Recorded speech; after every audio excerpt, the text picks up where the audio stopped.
Бөлімі 20 ғасырдың 40-80 жылдарындағы әдебиет пен өнердің дамуы. Тақырыбы Қазақстан тоқырау жылдарында 1965-85 жылдар. 20 ғасырдың 40-80 жылдарындағы әдебиет пен өнердің дамуы, кеңес әдебиеті мен өнер туындыларындағы қоғамдық өмірдің көрінісін талдау. 1949 жылы Мәскеуде қазақ әдебиетінің 10 күндігі өтеді. Қазақ әдебиетінің соғыстан кейінгі жылдарында 1949 жылы Мұхтар Әуезовке Абай романы үшін сталиндік сыйлық берілуі, кейін ол мемлекеттік сыйлық болып қалатыны туралы оқиға болады. Осы жылдары әдебиеттің жағымды бейнесі еңбек адамы, алдыңғы қатардағы еңбекші және өндіріс жанашылдары болды. Осындай шығармалардың қатарында 1947 жылғы Сәбит Мұқановтың Сырдария романы. Сонымен қатар Біздің ауылдың қызы поэмасы Хамит Ерғалиевтің, Әлжаппар Әбішевтің Достық пен махаббат поэмасы, Ғабиден Мұстафин, Ғабит Мүсірепов, осы қазақ ғұлама ғалымдарының бірнеше туындылары, яғни Миллионер, Қазақ солдаты, Пробужденный край, Оянған өлке, осы шығармалар жарық көрді. Сонымен қатар Тайыр Жароковтың Қырда туған құрыш шығармасы, Дайыр Әбілевтің Отты толқындар шығармалары жарық көрді. 1951-56 жылдар аралығында КСРО халықтарының 20 тілінде жарық көрген 16 шетел тілінде шыққан кітаптар қазақ тіліне аударылды. Мәскеуде өтетін қазақ әдебиетінің екінші онкүндігіне дайындық кезінде қазақ жазушыларының көптеген шығармалары басып шығарылды. Олардың ішінде Сәкен Сейфуллиннің, Ілияс Жансүгіровтің, Бейімбет Майлиннің шығармалары. Өлеңдер мен әндер жинағы, қазақ эпосы, әдебиеттану, музыка, мәдениет пен театр тарихы туралы шығармалар, суретшілер мен мүсіншілердің альбомдары жарық көрді. Қуатты полиграфиялық база құрылып, Алматыда ең ірі полиграфиялық комбинат ашылды.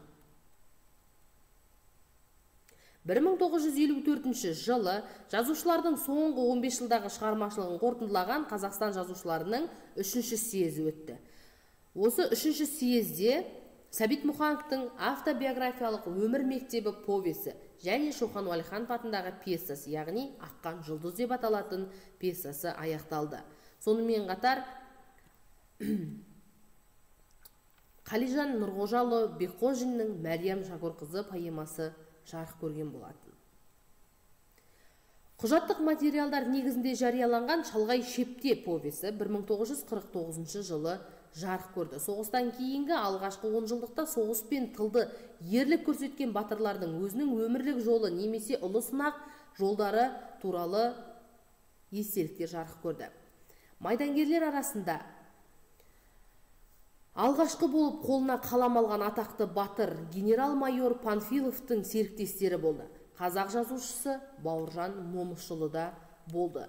Бауыржан Момышұлының артымызда Мәскеу үшін шайқас, және де генерал Панфилов деп аталатын, және сонымен қатар менің отбасым, біздің отбасымыз болмаса ұшқан ұя повесінің жазылған, яғни жарық көрген уақыты.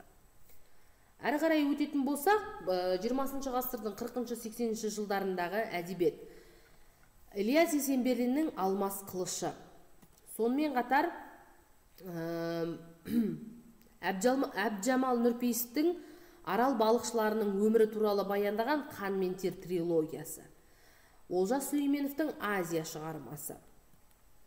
Одан әрі Мұхтар Шахановтың Бақыт, Ай туып келеді, Қырандар төбеге қонбайды атты шығармалары жарық көрген болатын. Ілияс Есенберлиннің сонымен қатар Айша, Сұлтан поэмалары да поэтикалық қабылдауымен, яғни әлемдік деңгейде бейнені шебер сомдауымен көзге түскен болатын. 20 ғасырдың 40-80 жылдарындағы музыка театр өнері, яғни музыка және театр өнері. 1949 жылы 18 қазанда Қазақстан КПО қабылдаған республиканың театр өнерінің ары қарай дамуының жағдайы мен міндеттері туралы қаулысы қазақстандық өнер адамдарының алдына бірқатар міндеттер қойды. Құруларды насихаттау ұсынылған болатын. Одақтық қаулыларды басшылыққа ала отырып, Қазақстан Компартиясының орталық комитеті Қазақ академиялық театрына идеологиялық жағынан теріс әдеттерден және көркем образы аз пьесалардан тазартуды талап етті. Заманауи кеңістік тақырыпқа баса назар аударған болатын. 1949 жылы Абай романы бойынша жоғары шығармашылық деңгейге спектакль қойылды. Басты рөлдерде ойнаған Қуанышбаев пен Әмина Өмірзақованың Сталиндік сыйлық берілген болатын.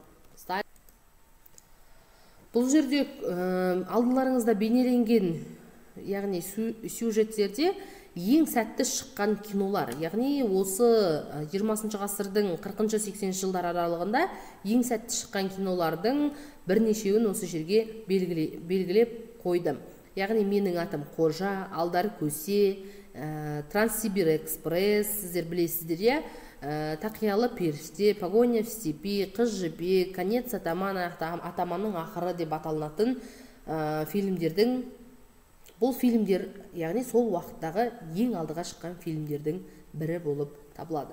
20 ғасырдың 40-80 жылдарындағы сурет өнері. Сурет өнері десе ең алғашқы рет Әбілхан Қастеев, яғни бала күнімізден миымызға сақталып қалған осы Әбілхан Қастеев біздің ойымызда тұрады. Бірінші суретте Әбілхан Қастеевтің туындылары, яғни бейнеленген сюжеттері, яғни ең алғашқы Түрксіб темір жолының ашылуы деген сияқты бірнеше бейнелер бейнеленген. Одан кейін екіншісі бізде Черкасский, одан үшінші Телжановты белгілеп қойған болатынбыз, Қанапия Телжанов. Енді келесі сіздерге мындай тапсырмалар беріледі, яғни бірінші тапсырма ол жерде сіздер сәйкестендіру керексіздер. Тақырыпқа байланысты бұл бұндай тапсырма болып табылады.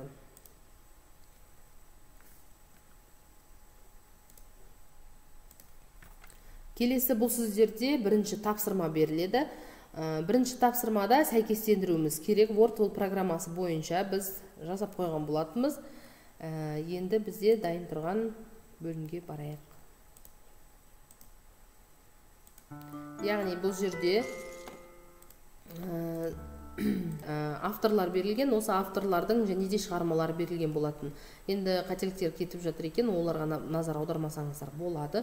Яғни бірінші Олжас Сүлейменовтің шығармасы, ол білеміз Азия, одан кейін Өмір мектебі Сәбит Мұхановтікі, Мұстафин миллионер және Ғабит Мүсірепов. Енді жауаптарын тексеріп көрейік, қаншалықты дұрыс жауап бергенімізді. Мінекей жауаптары дұрыс.